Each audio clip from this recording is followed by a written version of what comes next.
여러분 안녕하십니까? 오늘 십자가 복음 방송 주일 설교 시간입니다. 5월 5일 주일 하나님이 주시는 말씀은 마태복음 16장 1절부터 20절까지 말씀입니다.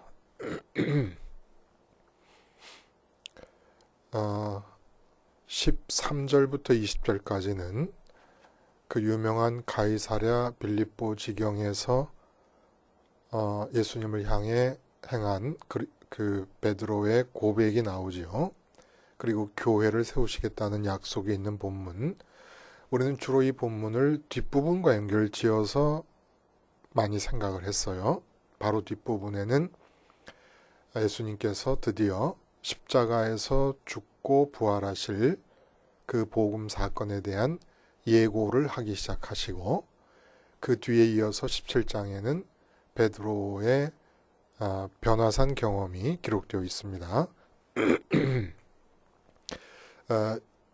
근데 오늘은 이 베드로의 이 유명한 고백과 그 고백 위에 세우시겠다는 교회에 대한 약속을 앞부분과 연결시켜서 같이 한번 생각을 해봅니다. 그래서 우리가 함께 읽을 부분이 1절부터 4절까지만, 그 5절부터 12절까지도 바리새인과 사두개인의 교훈을 조심하라 하시는 말씀이 나오는데, 바로 바리새인과 사두개인들이 와서 예수를 시험하는 그 장면만 같이 읽습니다. 1절부터 4절까지 시작. 바리새인과 사두개인들이 와서 예수를 시험하여 하늘로부터 오는 표적 보이기를 청하니, 예수께서 대답하여 이르시되 너희가 저녁에 하늘이 붉으면 날이 좋겠다 하고 아침에 하늘이 붉고 흐리면 오늘은 날이 굳겠다 하나니, 너희가 날씨는 분별할 줄 알면서 시대의 표적은 분별할 수 없느냐? 악하고 음란한 세대가 표적을 구하나 요나의 표적밖에는 보여줄 표적이 없느니라 하시고 그들을 떠나가시니라. 이 부분을 그 베드로의 고백과 교회를 세우시겠다는 예수님의 약속과 연결을 시키면, 우리가 그동안 정확하게 깨닫지 못하고 있었던 것들을 깨닫게 되는 은혜가 임한다는 것입니다. 그래서 오늘 이 본문을 중심으로 한 교회 한 목회 만사성이라는 제목의 하나님 말씀 증거합니다. 한 교회 한 목회 만사성. 잘 아시는 대로 가화만사성이라는 한자 성어가 있습니다. 집이 화목하면, 집안이 화목하면 모든 일이 다 잘 이루어진다, 이제 이런 의미가 있겠습니다. 근데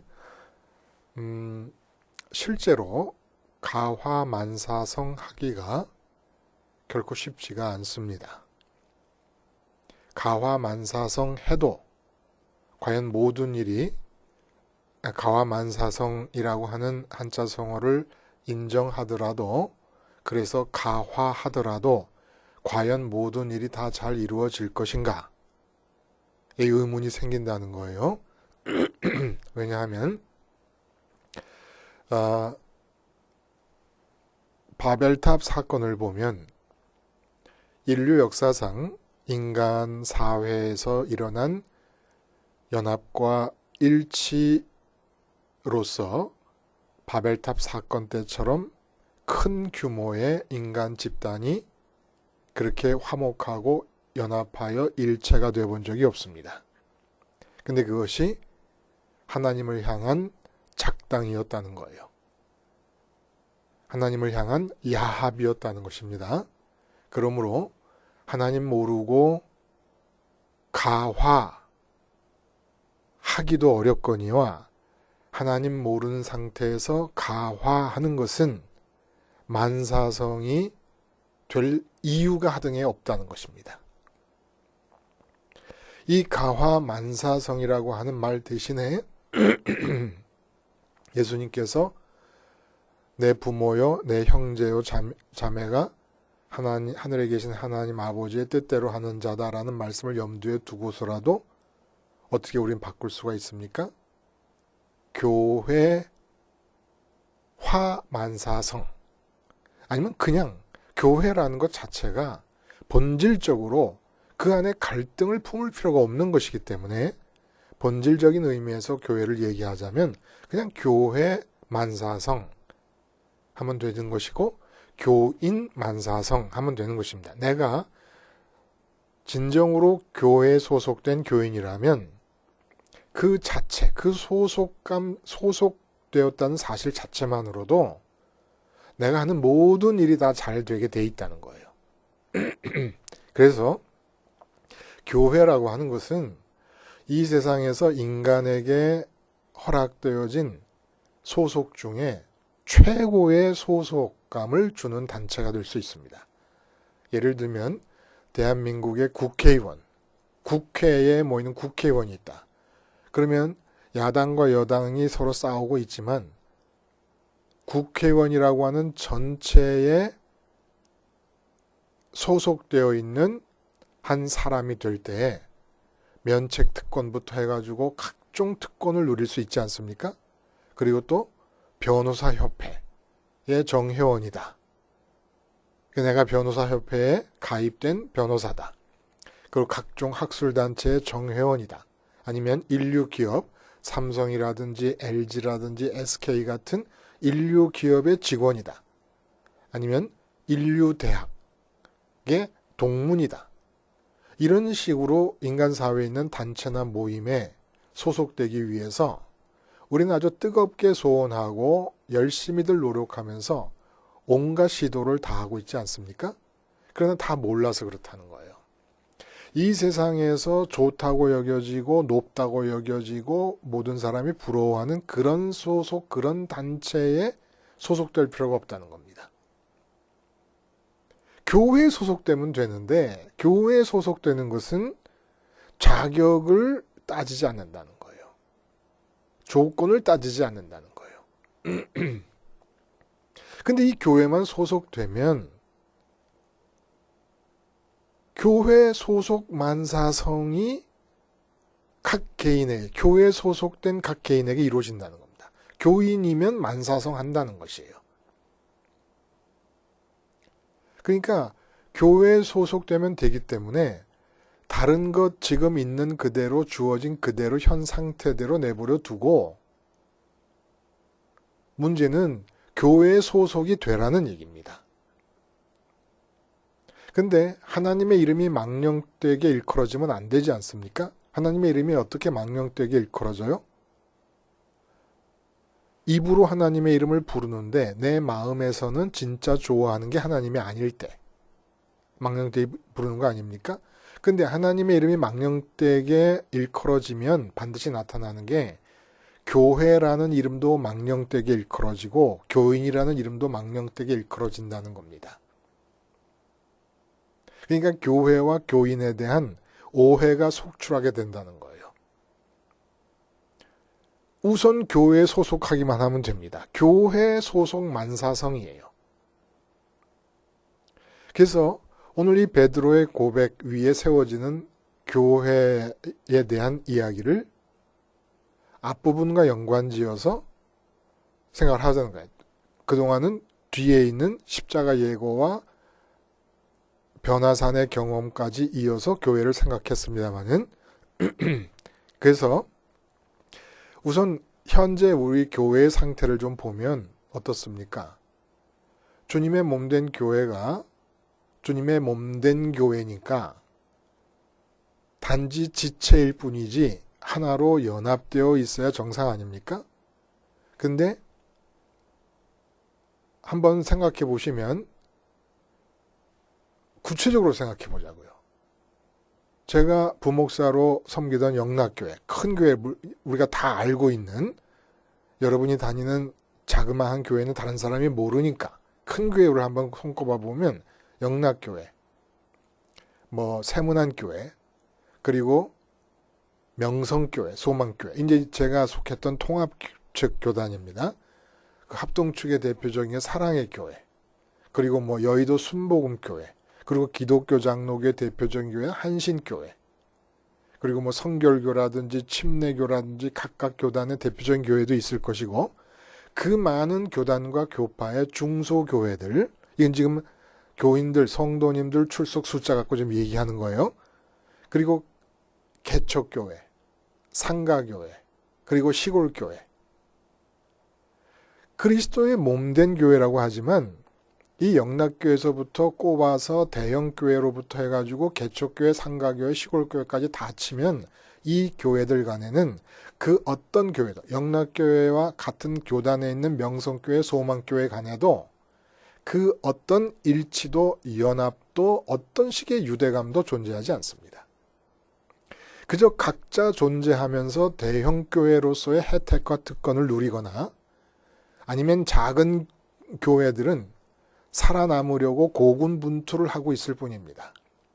교회가 그리스도의 몸이라고 하는 얘기가 원론적으로 끊임없이 제시되고 있고, 교회 다니는 교인 중에 이 말을 모르는 사람이 없지만은 각 지역교회가 자신들을 교회라고 부르고 있고, 그런데 다른 교파, 다른 교회와는 아무런 유대감도 연결도 실제적인 연합도 없기 때문에 서로 독립적으로 고군분투하고 있기 때문에 그리스도의 몸은 마치 극악무도한 살인범이 사람을 죽여서 토막을 내서 버린 것처럼 그리스도의 몸이 토막살인 사건에서처럼 토막나 있는 상태라는 것입니다. 이건 한국 교회의 실정만은 아니에요. 전 세계 교회들이 다. 그래서 교회 일치와 교회 연합을 꾀한다는 에큐메니칼이라고 하는 운동 자체도 오늘 본문에 나오는 교회 분열의 가장 근원적이고 본질적인 이유인 그 이유들을 간과한 채로 일어나고 있는 잘못된 교회 일치 운동이라는 거예요.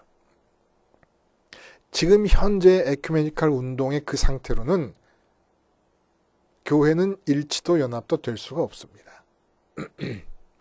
오직 에큐메니칼 운동을 함으로써 에큐메니칼 운동에 가담하지 않는 또 다른 측과의 또 한 번의 또 다른 층의 분열의 층을 만들어내고 있는 것뿐입니다. 여러분, 이 교회가 도대체 뭘까요? 많은 신약성서의 부분에서 사도 바울이 베드로 사도가 사도행전에서 교회에 대한 얘기가 나옵니다.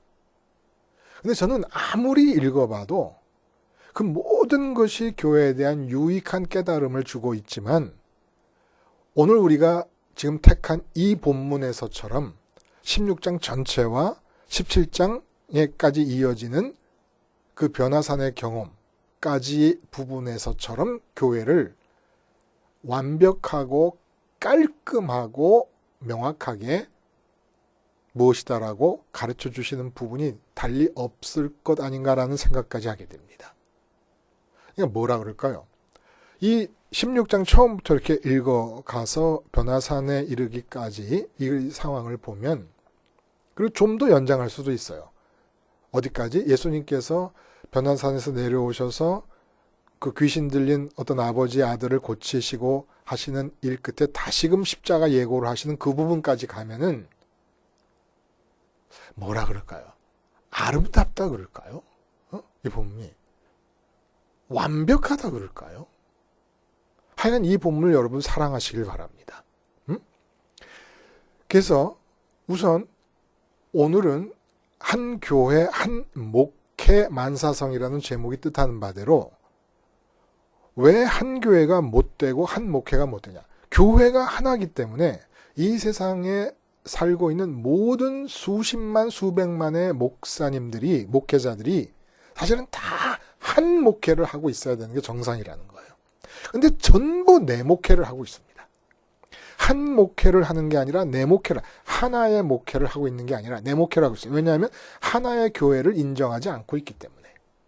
목사님들 스스로가 하나의 교회를 인정하지 않고 내 교회를 목회하면서 내 교회의 부분만큼 예수님의 몸을 토막내서 갖고 온 겁니다. 예수님의 몸이 이렇게 있으면은 그 몸에서 칼로 토막을 쳐가지고 끌어내서 내가 그 부분을 갖고 있는 거예요. 좀 큰 토막이 있고 작은 토막이 있고. 맨날 이론적으로만 말로만 교회는 그리스도의 몸이요, 교회는 전체가 공교회다, 하나의 교회다라고 말만 하지 실질적으로는 전혀 안 돼 있다는 거야. 그럼 실질적으로 왜 이렇게 한 교회가 안 되냐? 한 교회가 안 되면 교회 지도자들만의 문제입니까? 아니, 한 교회가 안 돼서 예수님의 몸이 토막난 채로 산산조각이 나버린 이 교회에서 교인들로 속해서 한다는 것은 교회 만사성이 될 것이 교회 만사불성이 되어버린다는 겁니다. 개인에게 미치는 영향이 그렇게 크다는 거예요. 한 집안이 단체고 그룹이지 않습니까? 근데 그 집안이 평화로우면 한 개인이 나가서 무슨 일을 하든지 그 개인의 일이 잘 된다는 거 아니에요? 그 말의 뜻은 마찬가지예요. 하나의 교회가 산산조각이 나는 바람에 교회 만사성, 교인 만사성이라는 말이 성립될 수 있었음에도 불구하고 안타깝고 속상하게도 교인 만사불성이 되어버렸다는 겁니다. 교회 만사성, 한 교회가 아니라서 만사성이 될 삶에 비교해 보자면 지금 산산조각이 난 교회에 소속된 교인으로 사는 그 개인의 삶이 만사불성이라고 말해도 지나침이 없다는 거예요. 그게 왜 그렇습니까? 교회는 예수님이 오늘 본문의 18절에 말씀하신 대로 음부의 권세가 이기지 못하기 때문이에요. 음부의 권세가 뭡니까? 여기는 지옥의 문이다. 권세가 문이에요. 문, 게이트. 지옥의 문이다라는 얘기예요. 그럼 지옥의 권세가 뭡니까? 그 지옥의 권세라는 지옥의 문이 지배를 못한다. 지금 내가 살고 있는데 지옥의 문이 지배를 못한다는 게 뭐예요? 결국 지옥이라는 것은 영원한 사망의 장소입니다. 근데 그 영원한 사망의 장소가 권세를 뻗치는 거예요. 문을 열어놓고 지옥의 기운을 내보내는 겁니다. 우리의 삶 속에.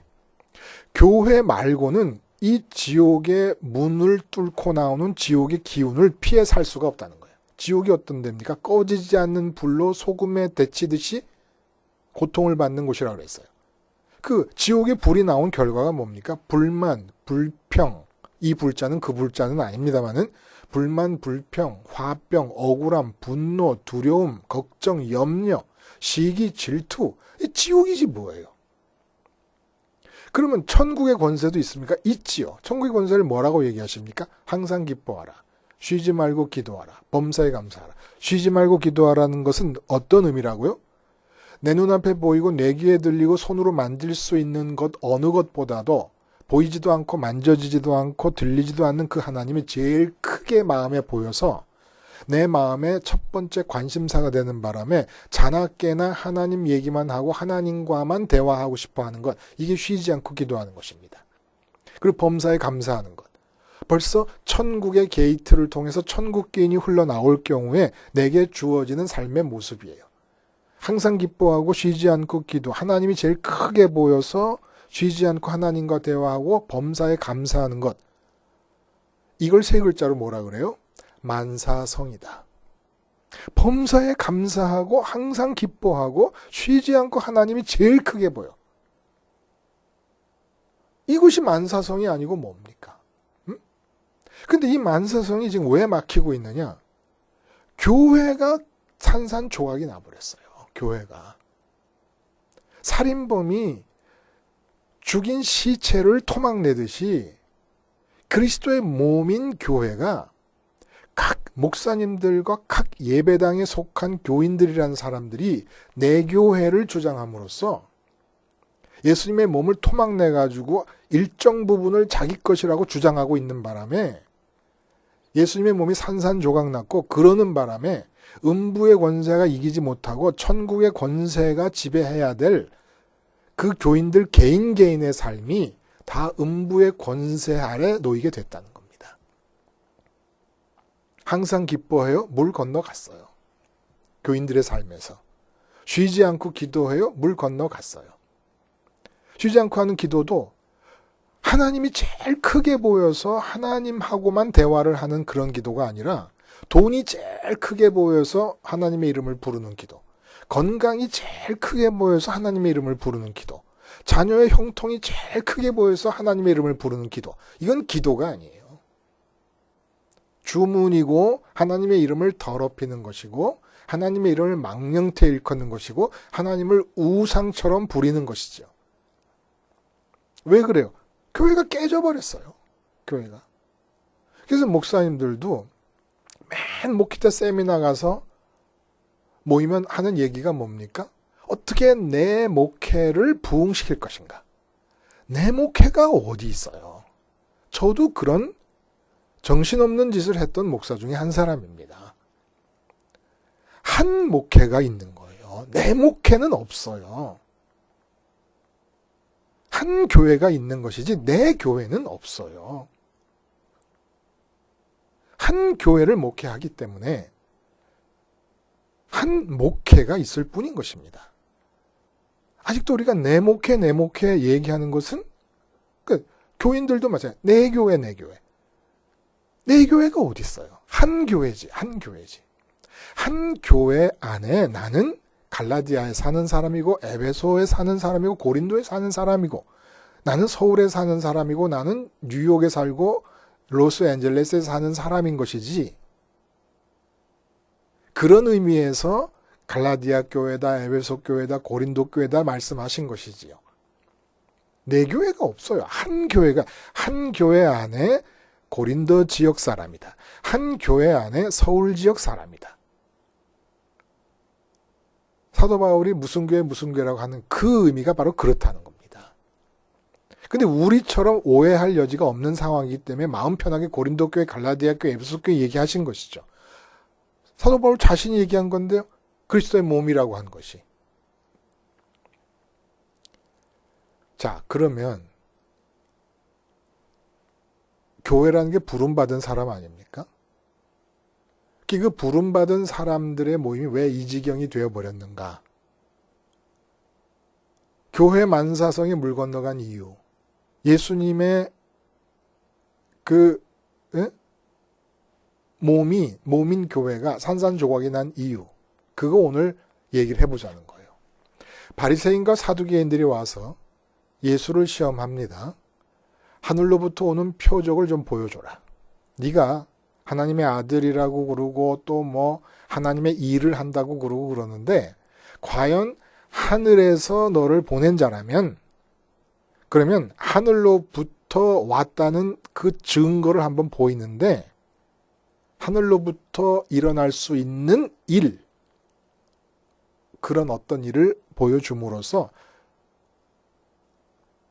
예수 당신이 하늘로부터 왔다는 것을 증명해 보이라 얘기합니다. 그래서 사실은 예수님은 이미 많은 기적을 일으키셨어요. 오병이어의 기적, 7병이어로 4,000명이 먹는 기적, 그리고 수많은 병자를 치유하는 기적. 근데 이런 기적을 행할 때는 바알세불의 힘을 빌어서 행하는 것이라고 비난을 합니다. 그 수많은 기적들을 결코 하나님의 아들로서 하늘에서 오셨다는 증거로 보려 하지 않았다는 거예요. 왜 그렇습니까? 일반 백성들은 예수님이 기적을 행하시면 그것이 하늘로부터 온 표적, 하늘로부터 온 사인이라고 보고, 아, 깜짝이야. 내가 입으로 부르던 그 하나님이 지금 예수님 안에서 역사를 하고 계시는구나. 내 눈앞에 있는 예수라는 한 인간 안에서 역사를 하고 계시는구나. 라고 해서 마음을 하늘에 계신 하나님께로 돌려야 되는데, 이 땅에서 있던 문제들을 끌어안은 채로 기적을 보면 어떻게 반응하느냐? 그 기적이 내가 끌어안고 있는 이 문제에도 임하게 해 주시옵소서 하고 있고, 바리새인과 사두개인들은 왜 이 일반 백성과는 다르게 반응을 하면서 하늘로부터 온 표적을 달리 보여달라고 얘기하느냐? 쉽게 말하면 바리새인과 사두개인들이 서로 둘이 있을 때는 서로 싸우지만 예수님 앞에는 일치단결해서 나옵니다. 아주 화목해졌습니다. 가화만사성이라고 말할 때 가화를 이루고 있습니다. 이스라엘에서 대표적인 두 그룹이 예수님 앞에서는 화목함을 보인 것이에요. 근데 왜 예수님께서 그렇게 많은 기적들을 행하셨음에도 하늘로부터 왔다는 표적으로 읽지를 못하고 깨닫지를 못하느냐? 또 자기들의 삶의 문제를 그 기적을 동원시켜서 해결하려고도 생각을 또 안 하느냐? 왜 그렇겠습니까, 여러분? 응? 바리새인과 사두개인은 왜 백성들이 보였던 그런 태도도 안 보입니까? 백성들의 태도도 완전히 잘못된 것이죠. 예수님이 행하신 모든 기적은 기적 수혜자 당사자에 대한 긍휼하심에서 나온 것이지만은 궁극적인 기적 행을 행하심의 의도는 하나님이 지금 내 안에서 이 일을 하고 계신다는 사실을 드러내시는 것입니다. 하나님을 가리키시는 거예요. 근데 백성들은 그 기적으로 자기 문제를 해결하려고 했고 바리새인과 사두개인들은 그렇게도 반응을 안 해요. 왜 또 다른 기적을 자꾸 원하는 겁니까? 여기서 또 다른 하늘로부터 표적이라는 것은 예를 들면 모세 같은 경우에 이 바리새인과 사두개인이 공통적으로 하늘에서 보냈다고 믿는 대표적인 사람이 모세 아닙니까? 그러면 모세가 홍해를 가른 것처럼 그런 일이 일어난다든지 하늘에서 만나가 내린 것 같이 그런 일이 일어난다든지 이런 걸 보여달라는 겁니다. 여호수아가 그 기브온에서 전쟁을 할 때 해를 멈춘 것처럼 달을 멈춘 것처럼 그런 일을 보여달라는 겁니다.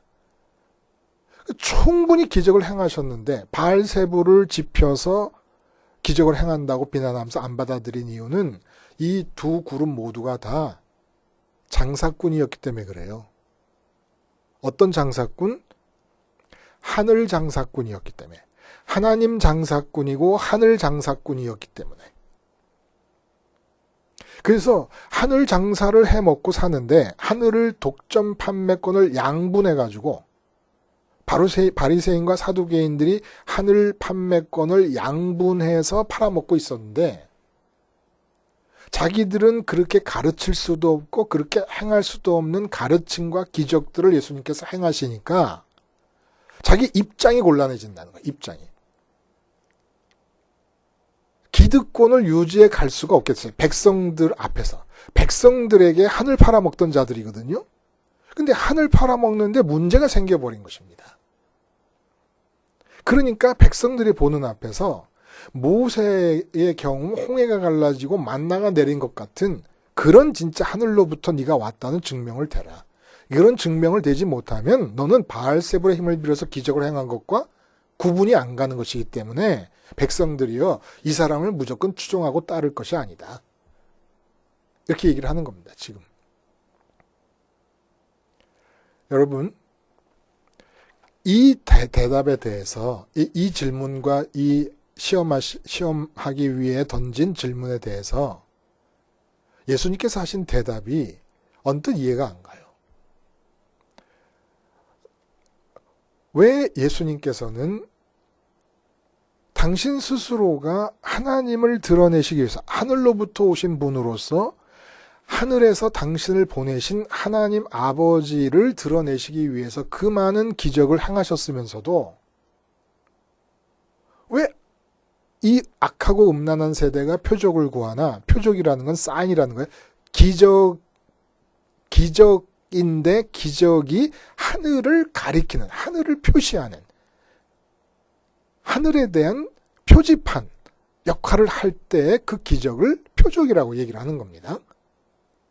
그냥 단순히 병이 났다든지 자연계에 일어나는 풍랑이 잠잠해졌다든지 하는 물고기가 많이 잡혔다든지 하는 이런 있을 수 없는 일이 일어난 기적이 아니라 그 기적 자체가 이 땅에서 하늘을 가리키고 하늘에 계신 하나님을 가리키는 사인일 때, 표지판일 때 그걸 표적이라고 얘기를 합니다. 근데 예수님께서 이제까지 하나님을 드러내시기 위해서 그렇게 많은 기적들을 행해 놓으시고 뭐 때문에 악하고 음란한 세대가 표적을 구하나 아무런 표적을 보여줄 수가 없다. 오직 요나의 표적밖에는 없다. 이렇게 말씀을 하신 것일까요? 왜냐하면 악하고 음란한 세대이기 때문에. 악하고 음란한 세대이기 때문에 어떤 표적을 구해도 그리고 그 구하는 그 요구에 맞춰서 어떤 표적을 보여주어도 그걸 하늘을 가리키는 표적임에도 불구하고 하늘을 가리키는 표적으로 받아들이지를 않는다는 거예요. 받아들이지 않는다는 거예요. 그러니까 지금 표적을 구하는데 내가 보여줄 수 있는 표적이라고 하는 것은 한 가지밖에 없다. 요나가 물고기 뱃속에 들어갔다가 3일 만에 다시 토해져서 나온 것과 마찬가지로 내가 십자가에서 죽어서 무덤 속에 들어갔다가 3일 만에 무덤에서부터 토해져 나와서 부활하는 것, 이것 말고는 다른 표적이 있을 수가 없다. 이게 도대체 무슨 말씀일까요? 그래서 예수님께서 하신 말씀이 저녁에 노을이 지면 그 다음날 날씨가 좋을 거라고 생각하고 아침에 노을이 지면 그 날씨가 굳을 거라고 너희가 생각해서 날씨를 잘 판독한다. 근데 지금 내가 이 땅에 와서 살고 있는 이 모습을 보면 이것이 아침 노을이거나 저녁 노을이거나 아침 노을처럼 저녁 노을처럼 무엇인가를 가리키고 있다라고 하는 사실을 왜 전혀 깨닫지를 못하느냐. 왜냐하면 악하고 음란하기 때문에 그렇다. 라는 말씀을 하시는 것입니다. 그러면서 표적은 하늘에서부터 온 표적, 하늘로부터 오는 표적, 예수님께서 하늘에서부터 오셨다고 하는 것을 증명할 만한 표적은 죽고 무덤에 묻혔다 부활하는 것밖에 없다. 라는 말씀을 하시는 것입니다. 이 말씀의 의미가 참 깊고 고맙고 좋고 아름답고 기가 막힌 거예요. 응? 요나의 표적밖에 없다라는 이 말씀. 이 요나의 표적밖에 없다는 이 말씀은 무슨 뜻일까요? 하늘로부터 온 표적이 요나의 표적밖에 없다. 그게 왜 하늘로부터 온 표적이 됩니까? 십자가에서 죽으시고 무덤에 묻히셨다가 사흘 만에 부활하시는 것이. 부활 자체가 하나님의 아들이라고 하는 것을 증명하기도 하지만 악하고 음란한 세대라고 말씀하시면서 요나의 표적을 얘기하셨기 때문에 우리가 좀 더 생각해야 될 부분이 있다는 거예요. 하늘로부터 온 표적은 쉽게 말해서 십자가에서 죽고 무덤에 묻히시고 부활하신 이것밖에 없다는 것의 의미는 십자가와 무덤과 부활이 뭡니까? 천국으로 향하는 게이트를 만드신 거예요. 십자가의 죽음과 무덤에 묻히시고 부활하신 이 통로를 거치지 않으면 하늘로 갈 수가 없습니다. 아버지께로 갈 수가 없습니다. 근데 주님께서 하늘로부터 오신 표적, 하늘로부터 오는 표적으로 이거를 얘기하신 것은 무슨 뜻입니까? 하늘로부터 온 사람은 반드시 하늘로 가는 길을 낸다. 내가 하늘로부터 왔다는 증거가 뭔 줄 아냐? 하늘이 어디 있는지 알기 때문에 그 하늘로 가는 길을 낸다는 것입니다. 예를 들어 어떤 사람이 무릉도원을 발견했습니다. 그러면 그 사람이 무릉도원을 발견하고 마을로 돌아와서 내가 무릉도원을 발견해서 무릉도원으로부터 지금 왔다 할 때 무릉도원으로부터 왔다는 표시는 무엇으로 가능해지는 겁니까? 다시 무릉도원으로 사람들을 끌고 가야 되는 것 아닙니까? 근데 이 사람들이 요구하는 것은 하늘로부터 오는 이 땅에 임하는 표적을 요구했는데 예수님께서 말씀하신 하늘로부터 온 표적은 내가 하늘로부터 왔다라고 하는 증거로 하늘로 가는 길을 내가 가르쳐 줄게. 왜? 이미 행하신 게 다 표적이에요. 표적. 근데 그 표적이 아무런 의미도 없다는 걸 아십니다. 그리고 유일하게 이 악하고 음란한 세대에 먹힐 수 있는, 유효할 수 있는 표적은 딱 하나. 하늘로부터 왔기 때문에 하늘로 돌아가는 길, 하늘로 가는 길을 내가 열어주겠다. 하늘이 어딘 줄 아니까. 너희는 하늘 하지만 하늘에서부터 온 적이 없기 때문에 하늘로 가는 길을 모른다. 우리가 미국을 간다 그럴 때 미국 가본 적이 없어요. 미국에서 오지 않았어요. 그래도 우리가 처음 가는데 미국을 갈 수 있는 이유는 뭡니까? 미국에서부터 온 사람이 길을 만들어 놨기 때문에 그 길로 가는 거예요. 그 길로. 아예 미국에 가본 적이 없다. 그러면 콜럼버스처럼 인도를 향해 가서 나는 인도에 도착했다 했는데 미국에 간 거예요. 이게 미국을 인도로 알고 간 거예요. 모르니까. 한 번도 안 가봤으니까. 그리고 이 예수님이 하늘로부터 온 표적이라고 하는 것은 또 뭘 의미합니까? 하늘로부터 온 증거가 뭐냐면 나는 하늘에서 좋은 것들을 가지고 있고 좋은 것들을 누리다 와보니까 이 땅에는 내가 갖고 싶은 거, 좋은 것이 아무것도 없다. 그래서 나 자신도 십자가에서 죽고 묻혔다가 부활하고 승천해서 우편까지 되돌아가는 길을 갈 것이다. 내가 이 땅에서 아무것도 좋은 걸 찾지 않는다는 것. 내가 이 땅에서 그 어떤 바람도 이루고 싶어 하지 않는다는 것이 내가 하늘로부터 온 증거다. 그래서 나는 십자가에서 죽을 거야. 33살밖에 안 되는데 십자가에서 죽을 거야. 그리고 부활하고 승천하고 하나님 우편까지 기어코 돌아갈 거야. 왜냐하면 그 하나님 우편이 얼마나 좋은 줄 알아? 그 얼마나 좋다는 걸 너희는 하늘에서 있어 본 적이 없으니까 도저히 몰라. 그리고 악하고 음란한 세대라 그래. 악하고 음란한 세대의 의미가 뭡니까? 마음에 좋다고 여겨서 마음 안으로 끌어들이고 싶어하는 것들이 다 세상에 있어요. 다 세상에. 그래서 아무리 예수님이 기적을 행하셔도 바리새인과 사두개인들이 하늘의 표적을 구하는 까닭은 하늘에서부터 온 표적을 가지고 이 세상에서 잘해보고 싶어서. 왜냐면 하늘에서부터 온 표적이 있으면 사람들에게 먹히니까. 그래서 하늘에서부터 오는 표적을 구하는 이유가 거기 있었다는 거예요. 하늘이 그리워서 하늘에부터 본 표적을 구한 게 아니에요. 그러니까 부산이 좋아서 부산으로부터 온 표적을 구한 게 아니라 부산에서 생기는 생산물, 수산물 가지고 서울에서 장사 잘하려고 부산 노래를 하는 거라는 겁니다. 하늘 노래를 부르는 이유는 하늘에 속한 것 같은 것들을 내가 갖게 되면 이 땅에서 장사가 먹히거든요. 하늘 장사가 팍팍 먹히거든요. 날개도 친 듯이 팔리거든. 사람들에게. 왜냐하면 모든 사람들도 다 이 땅에서 하늘 것을 무기로 가지고 땅에서 이루고 싶은 것들을 얻고 싶어 하니까. 이게 악하고 음란한 세대라는 거예요.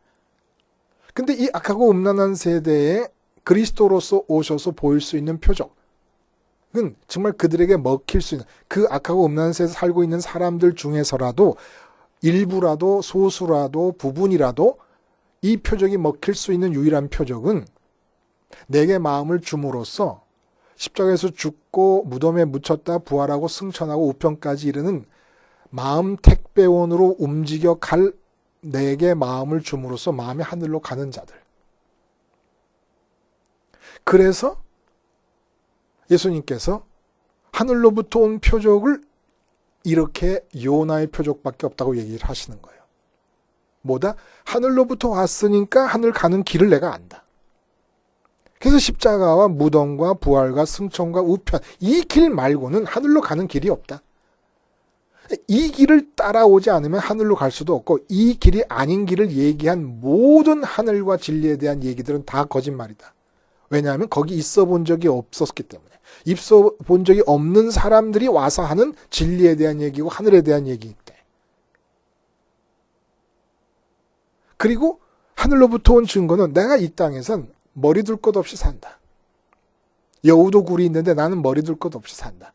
이유는 하늘에서 있는 좋은 것을 한번 경험을 하고 나면 이 땅에는 머리 둘 것 없이 살아도 부족함이라는 걸 느낄 수가 없는 것은 머리 둘 곳이 있는 고대 광실을 지어도 하늘에 있을 때 내가 느끼던 좋은 것을 비교해 보면 이거는 절대로 눈곱만큼도 마음을 써서 가져야 되지라고 하는 마음을 가질 필요가 없는 것들이다. 이게 하늘로부터 온 증거라는 거예요. 하늘로부터 온 표적이라는 겁니다. 제가 그 프린스턴의 비지팅 스칼러로 1년 동안 지낼 때 그 프린스턴 신학교 교수 중에 한국분이 계셨습니다. 이상현 박사님. 이제 지금은 은퇴를 하셨겠죠. 제가 2000년도에 프린스턴에 있었으니까. 그때도 이미 이제 은퇴를 얼마 많이 앞두지 않고 있던 그런 상태였습니다. 이게 나이가 드신 것이죠. 그 뭐 수십 년 동안 미국에 와서 생활하시면서 프린스턴 신학교 교수님까지 되셨으니까 완전히 뭐 미국 사람이죠. 미국 사람. 그래서 미국 사회 중심부에 계신 분 아니십니까?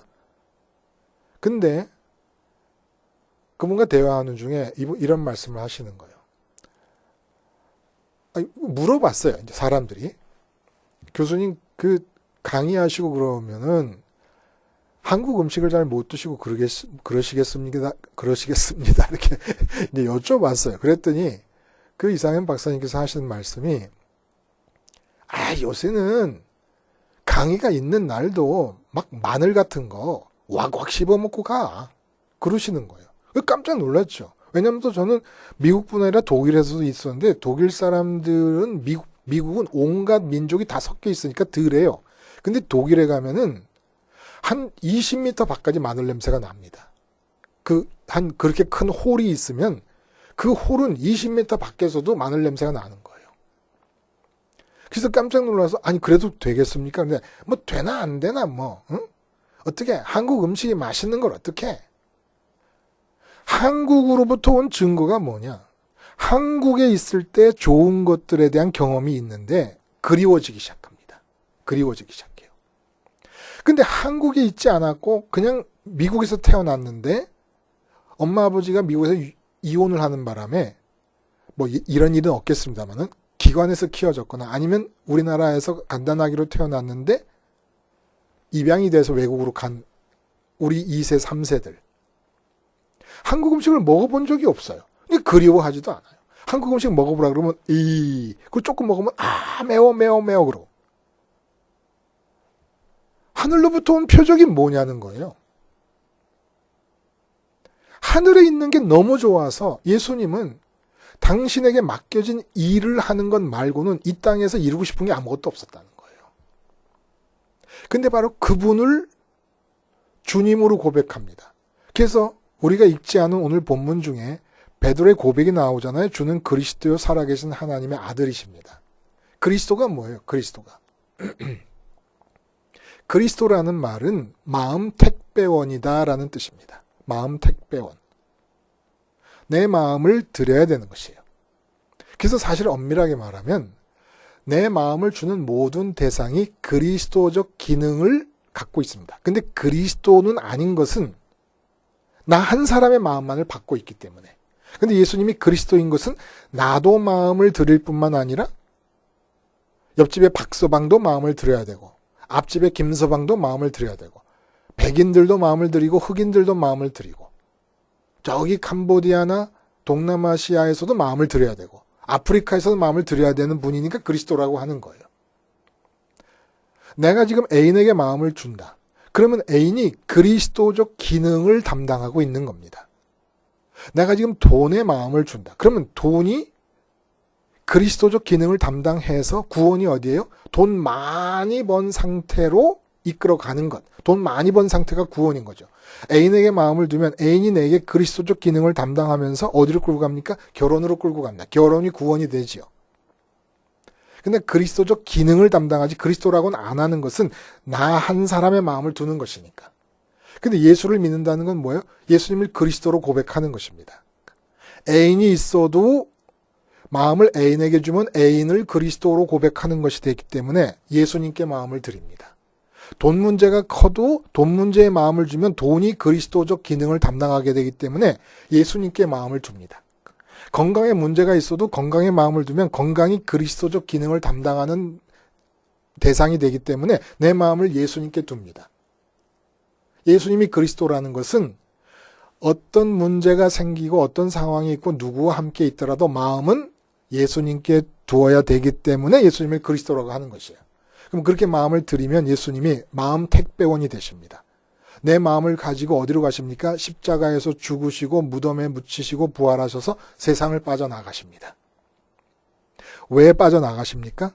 하늘에서부터 오신 분이기 때문에, 하늘에 있는 모든 좋은 것을 알고 계시기 때문에 내 마음이 이 땅에 잠시도 머물게 내버려 두시를 않으시고, 당신이 하늘에서 갖고 계시던 그 기쁨을 나도 갖게 하시려고 곧바로 세상을 빠져나가십니다.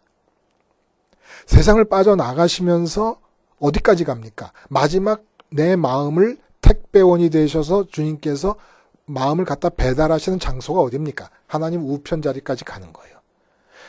그리스도시요 하나님의 아들이라는 얘기는 하나님의 아들이라는 말, 그리스도는 내 마음의 택배원이라는 말씀이시고, 하나님의 아들이라는 말은 하나님의 아들 되시는 그 자리가 내 마음이 가서 배달되는 최종 목적지라는 것입니다. 그래서 교회가 부름을 받았다는 것은 예수님께서 하나님 우편에 계시면서 땅에 내려오셔서 만들어 놓으신 우편, 하나님 우편 당신이 계신 곳까지 이어지는 그 길 끝에서 이 길 시작되는 십자가 밖에 있는 사람들에게 십자가 게이트로 들어오라고 부르신 사람들의 모임인 것이에요. 그러니까 달이 뜨면 한국에서도 보는 달이 그 한 달이고, 미국에서도 그 한 달이고, 아프리카에서도 그 한 달 아닙니까? 근데 달에 만약에 20억 명의 마음이 모여 있다. 그러면 그 달을 십자가로 바꾸면 그 십자가인 달에 마음을 보낸 20억 명이 이 땅에서 교회를 이룬다, 이런 얘기입니다. 근데 이 교회를 이루는데 교회의 특징이 뭐냐면 전부 마음이 하늘에서부터 온 분을 마음 택배원으로 삼아 그리스도로 모시고 마음을 드렸기 때문에 전부 마음이 세상을 빠져나가서 십자가 너머에 있는 하나님 우편 자리에 가 있는 것이 이 교회 교인들의 특징이라는 거예요. 근데 바리새인과 사두개인들이 선민 안에 있는 그룹들이었어요. 바리새인들이 하나님 장사를 어떻게 했느냐? 돈을 무지하게 좋아했습니다.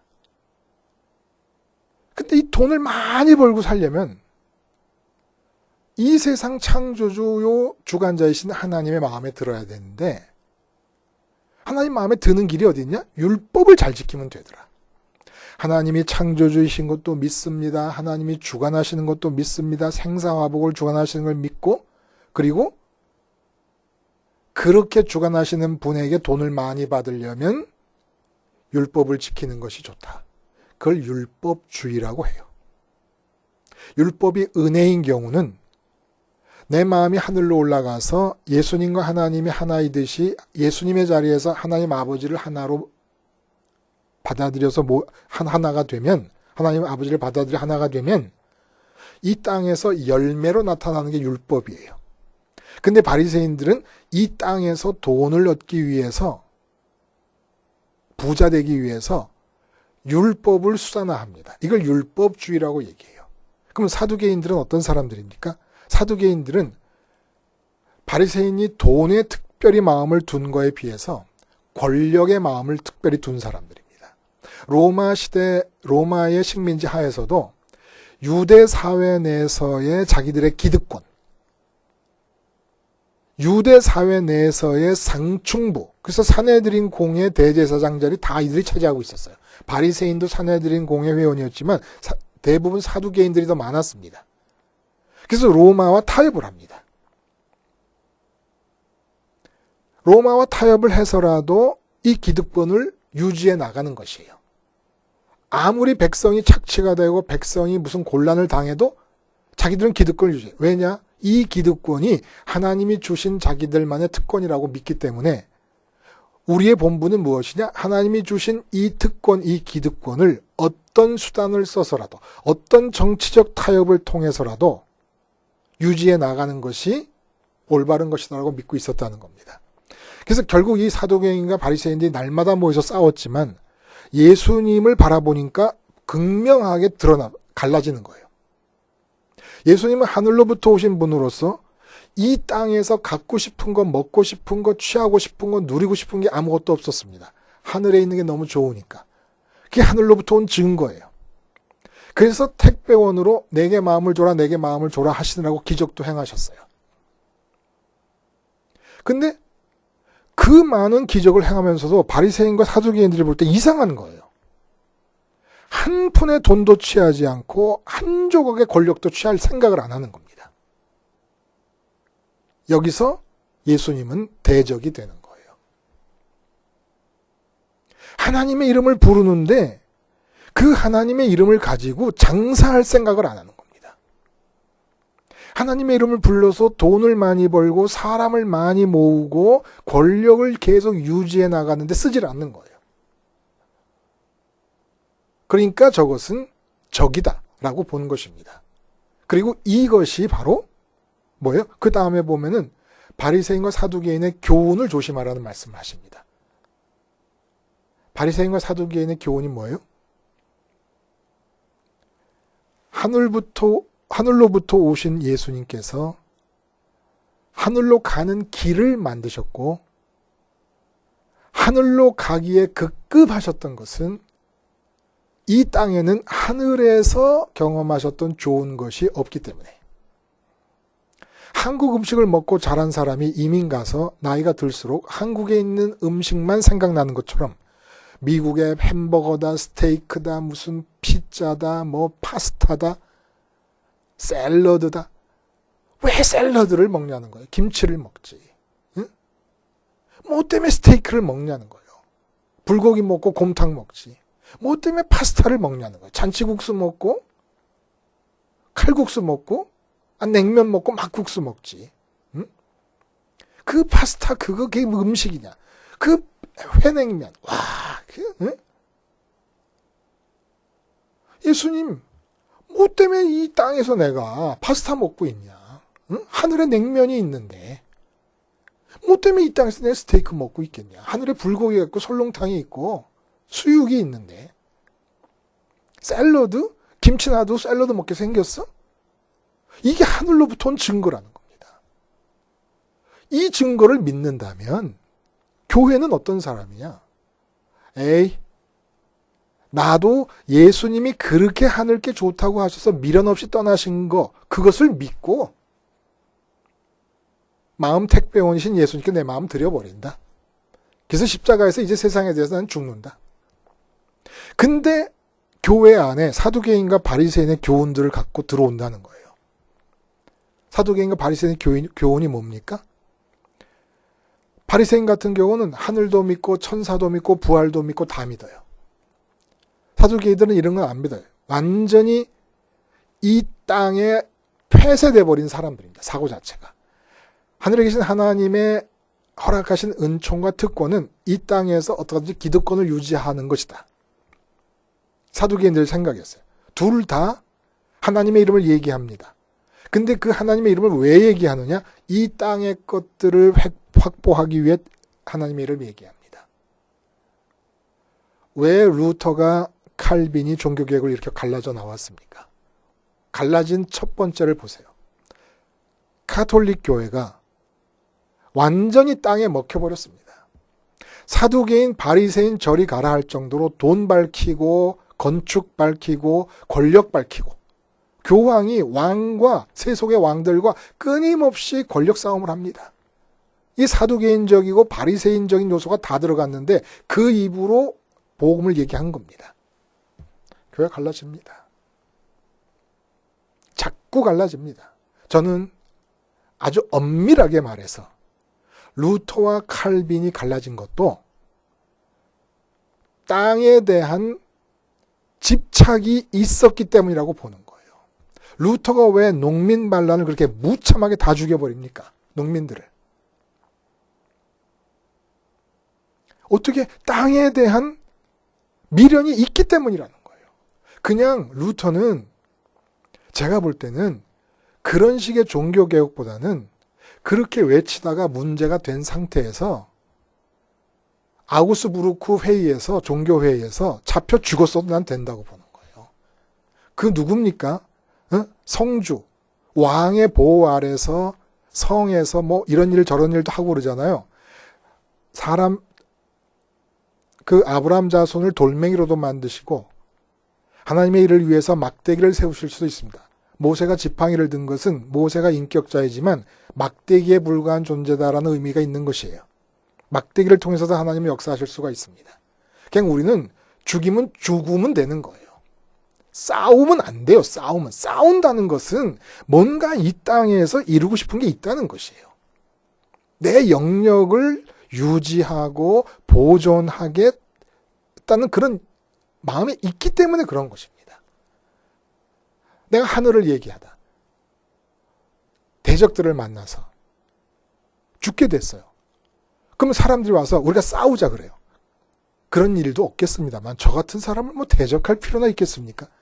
근데 저는 그런 처지라면 아니다. 그냥 나를 잡아 죽이면 난 죽을 것이다. 그 죽은 뒤의 일을 하나님께 넘겨드리는 겁니다. 넘겨드리는 거예요. 자꾸 갈라지는 이유가 뭐예요?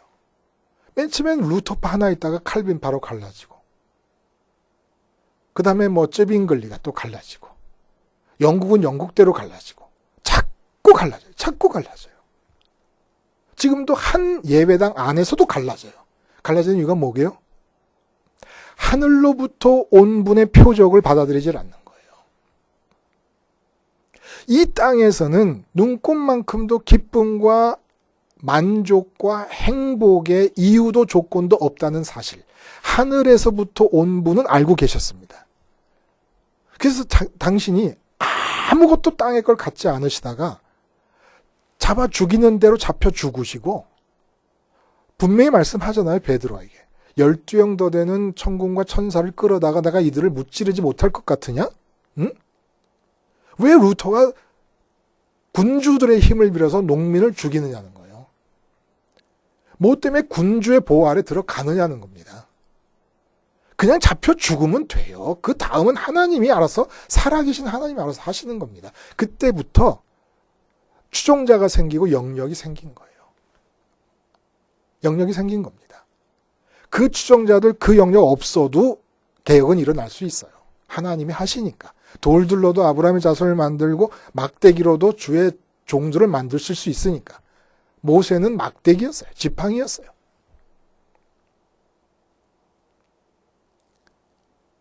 이 하나님의 살아계심을 믿고 그분으로부터 왔다가 그분에게로 돌아가는 것이 이게 하늘로부터 온 표적이라는 겁니다. 예수님을 믿습니까? 그러면 예수님께서 문을 열어놓으신 하늘로 가는 문을 열어놓으신 표적을 받아들이세요. 그 예수님께서 이 땅에 미련도 없이 등 돌리고 떠나신 그 이유를 받아들이세요. 뭘 믿겠다는 겁니까? 예수님이 이 땅에서 아무것도 취하지 않으시고 부활하자마자 곧바로 가셨을 때 하늘로부터 오신 분이라는 표적이 나타난 거예요. 어떤 표적? 이 땅에서 부활한 몸으로도 갖고 싶은 게 아무것도 없다. 그만큼 아버지 우편에 좋은 게 다 있다. 이 사실을 믿는 겁니다. 이 표적을 받아들이는 겁니다. 이게 교회예요. 근데 교회가 왜 분열합니까? 왜 하나의 교회, 그리스도의 몸이라며. 몸이 두 개일 수 있습니까? 하나의 몸이 왜 분열합니까? 왜 루터에서 칼빈이 빠져나옵니까? 왜 성공회가 빠져나갑니까? 왜 성결교가 있고 장로교가 있습니까? 전부 마음이 하늘로 가지 않기 때문에, 마음 택배원 되시는 예수님께 마음을 드리지 않기 때문에, 뭔가가 드린다고 하지만 내 영역을 땅에서 구축하려고 하고 있기 때문에, 아무도 자기 영역을 위해 싸운 사람이 없어요. 스테반 집사님 돌에 맞아 죽죠. 사도 바울 로마에서 순교하죠. 베드로 순교하죠. 오직 강화시킨 것은 하늘의 시민권이 있다. 땅의 것을 생각하지 말고 하늘의 것을 생각하라. 그리스도가 그곳에 계시니까. 진짜 예수를 그리스도라고 믿는다면, 내 마음의 택배원이라고 믿는다면 우편으로 올라가 계셨으니까 내 마음도 마땅히 하늘 우편으로 배달돼야 되지 않느냐. 왜 그리스도 마음의 택배원을 예수님이라고 믿으면서도 마음은 여전히 땅에 남아있느냐. 땅에 남아 있으니까 갈라지고 싸우고 깨지는 것입니다. 그러니까 한 교회로 성립이 되지 못하고 한 목회가 되지 못하는 거예요. 저기 서울에서 목회하고 부산에서 목회하고 저기 아프리카 가나에서 목회하고 그러면 한 목회를 하시는 거예요. 한 목회 다. 각 곳인 플랫폼에 불과해요. 십자가라고 하는 게이트로 보내기 위한 플랫폼. 그래서 마음들이 다 하늘로 가 있어야 되는 거예요. 하늘로. 한 교회, 한 목회. 이게 대박입니다. 이게 대박인 거예요. 이걸 회복하면 교인 만사성, 교회 만사성이 되는 것입니다. 한 사람 한 사람 지금 교회 빠져나올 필요 없어요. 교단 다 그대로 놔두고 마음만 날마다 십자가 생활화를 통해서 주님에게 드리는 거예요. 그리고 나를 대적하는 사람이 있으면 그냥 맞아 죽는 겁니다. 맞아 죽고 돌 맞아 죽고 비난받아 죽고 공격받아 죽고 그 죽은 뒤에 일은 하나님께 맡기는 거예요. 왜? 죽여주면 고맙잖아요. 예수님께서 부활하신 몸으로 이 땅에서 이것저것 좀 가지시고 누리시지 않고 곧바로 하늘로 올라가실 만큼 그 하늘로부터 오신 증거 아닙니까? 왜 그렇게 하늘로 급하게 올라가세요? 왜? 그 증거거든요. 하늘로부터 왔다는. 근데 그분에게 마음을 드리고 그분을 그리스도라고 믿는다면서 죽으면 좋지 뭘 그래요? 죽으면 좋지. 내 영역이 어디 있어요? 여기서. 이 땅에서. 내 영역은 존재하지 않습니다. 내 영역은 뭐라고요? 하늘에 계신 하나님이 내 영역, 천국이 내 영역입니다. 예수님을 그리스도라고 믿는다면 마음 택배원이라서 이 땅에서 하늘로 내 마음을 갖고 가실 분이라고 믿는다면 한 교회, 한 목회 마음을 십자가 생활화를 통해 회복해야 될 때가 됐습니다. 기도하시겠습니다. 하나님 아버지, 십자가 생활화를 통하여 진짜 예수님이 마음 택배원이신 그리스도로 믿고 그리하여 기어코 우리 마음이 하나님 우편으로 배달되게 하시며 그래서 변화산에서 베드로가 느끼던 그 환희를 이 땅에서도 느끼며 살아갈 수 있게 해 주시옵소서. 예수님의 이름으로 기도드리옵나이다.